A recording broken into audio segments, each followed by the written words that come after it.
think most people that have ever been in a battle with their health doesn't have anything to do with strength or some superhuman power. We really just love. I mean, they're our future, and people love kids. Families love kids. It's love that gets you through everything when you're going through something like that.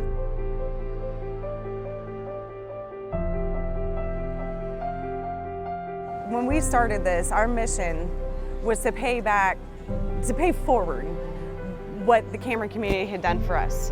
When the foundation was started, we said, we want to help directly impact families. We want to make the financial burden a little less for them so that they can focus on the care of their child without having to worry. We wanted everyone to know that, childhood cancer really isn't rare. See how many kids are there and giving these heroes a voice.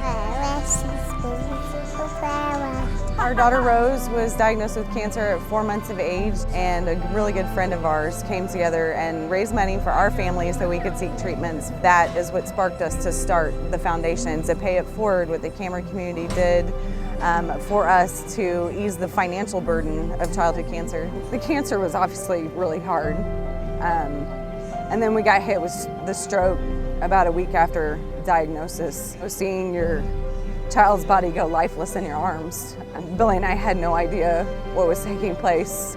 I do remember just standing in the emergency room with my hands on my head, not being able to think at all. I needed to know what I needed to do to protect her.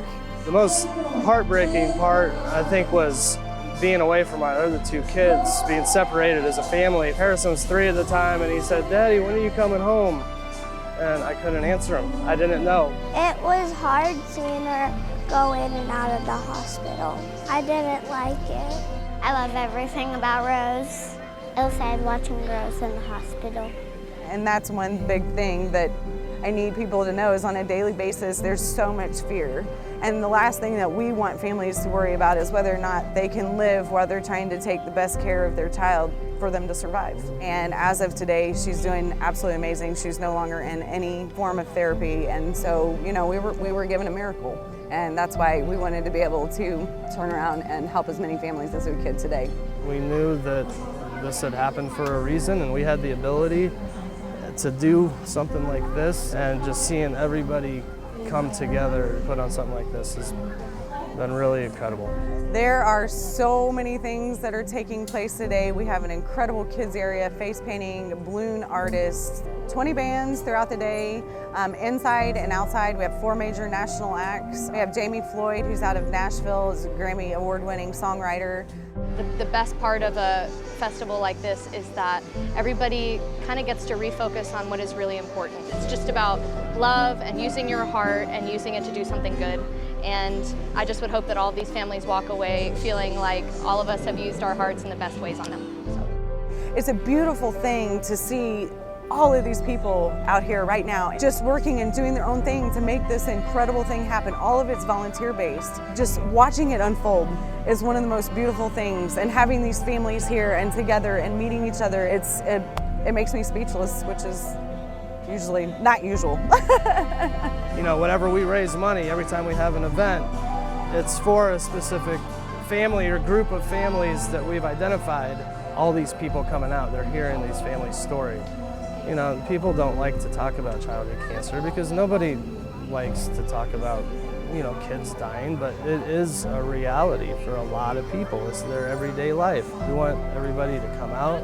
We want everybody to have a good time, and at the same time be able to really make an impact on these families and their own communities and feel good about what they're doing while having a good time. My favorite part of today is I was just minding my own business on stage and playing my set, and Marissa, one of your heroes, comes walking up on stage and starts dancing behind me, which I don't know what's happening. She danced with me and she was twirling around, and she just looked like she was having the time of her life. I didn't expect that, and it was one of the most beautiful moments I've ever had on stage. And I could have my own concert at home. Was it like a dream come true to be up there on stage? Yeah!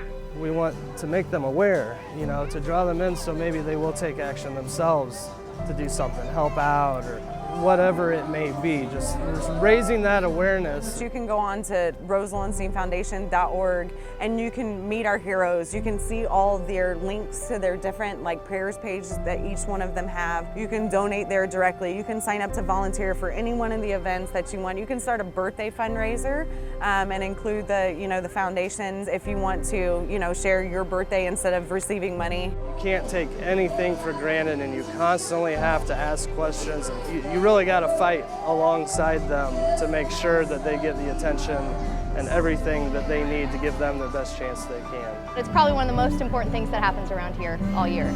I think if you can open your heart and support these people in your community that are going through a hard time, not only will it really feed them and give them, just fill their hearts, but it'll fill yours also. And that's all this is. It's one really big party for a really good cause, and come be a part of it.